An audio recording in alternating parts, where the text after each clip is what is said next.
So today we're going to be discussing Flutter and Dart isolates. I know it's pretty common in the Flutter community to hear about isolates, but I also know that many people just don't understand what they actually are or what they do. So I'm going to break that down using a very simple analogy to make it super easy to understand.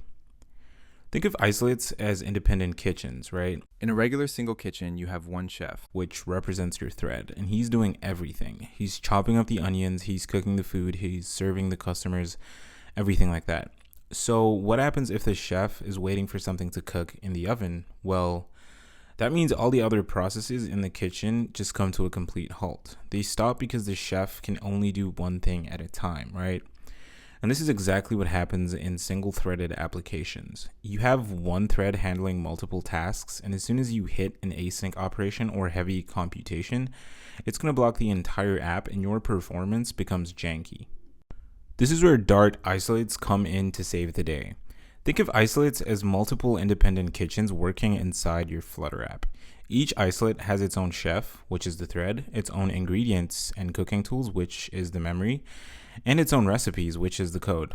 It's basically like having mini computers inside Flutter app.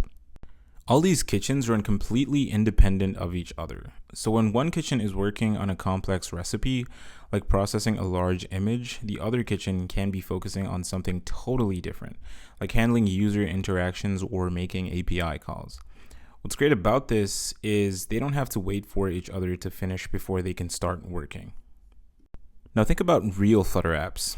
When you're processing images while also making API calls, isolates let you handle that concurrently. Your app stays smooth and responsive because the heavy work is happening in a separate kitchen, while your main kitchen keeps serving the new customers. Now, there is one catch with isolates. Data sharing isn't super straightforward. It's not like the chefs can just walk into each other's kitchens and grab ingredients.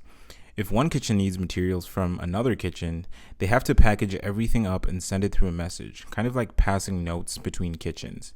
The receiving kitchen gets a copy of the data, not the original.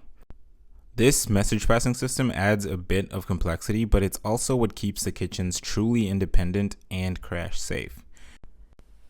The other thing to keep in mind is that creating isolates does not have some overhead. It's like setting up a whole new kitchen with a new chef. So you want to use them for genuinely heavy work, not just simple tasks. But overall, isolates are incredibly powerful for keeping your Flutter apps performant and responsive, especially when you're dealing with heavy computations or background processing.